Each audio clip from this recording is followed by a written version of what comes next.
My name is Rose Dolarian. I am of Armenian descent. Both of my parents survived the Armenian Genocide, and both experienced loss at a young age.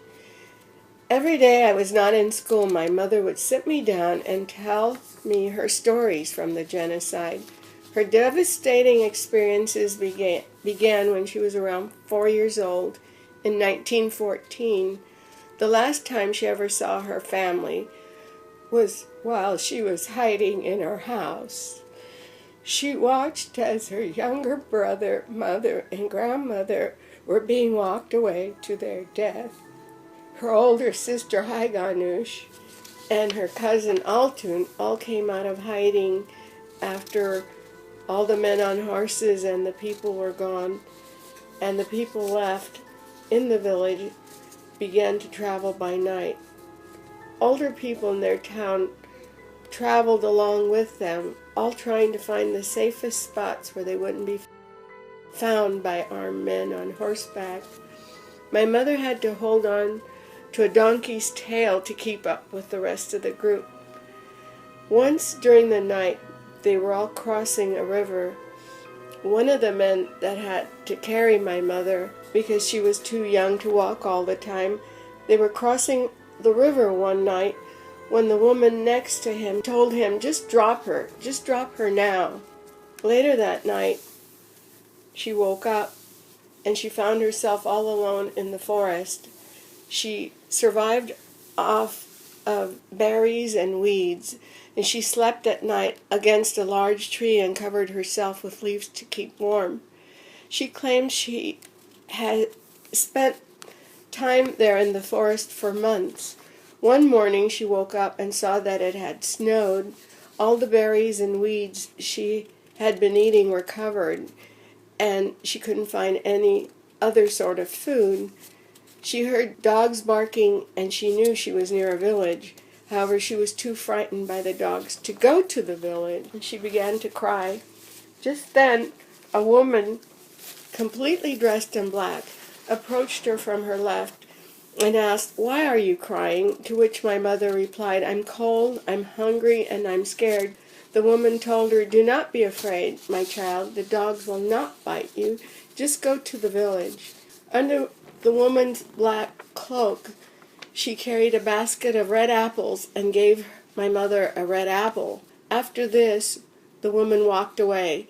My mother always said that God had sent that woman to save her life. That woman gave my mother the courage to go into the village.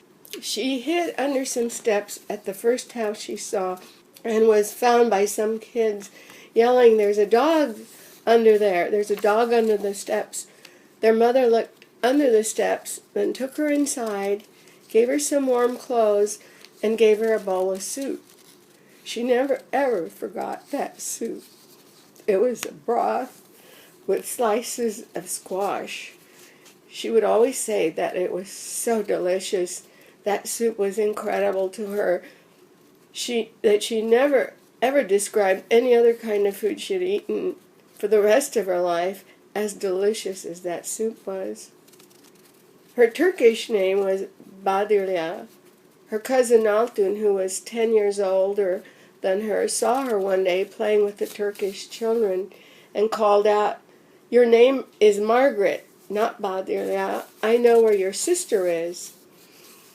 Then Altun took her to her sister Haiganush, who was being used as a servant in that same village.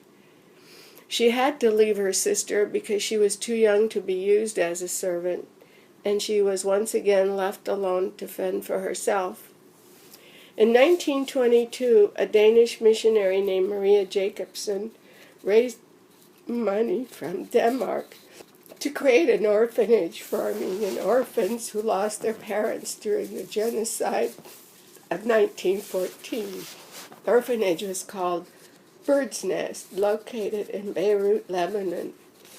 Maria Jacobsen saved more than 3,000 orphans, including my mother, her sister, and her cousin Altun.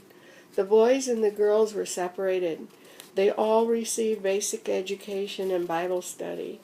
They always had chores to do at the orphanage. Margaret was one of the youngest girls there that had lost both parents.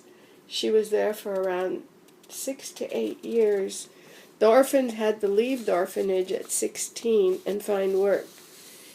She made lifelong friends at Bird's Nest. Margaret always called Maria Jacobson Mama Jacobson, and I'd always imagined Mama Jacobson as my grandmother. She saved my mother's life. When my mother was 18, she found work in Paris, France as a knitter for the designer Schiaparelli. After writing letters from Paris to her future husband for 7 months, she went to Tijuana, Mexico, and married him. In the 1940s, she moved with her husband and children to Fresno. Margaret spoke 6 languages: Armenian, Arabic, English, French, Spanish, and Turkish. Here in California, Margaret created a beautiful, rich life, even though she came from a horrific childhood.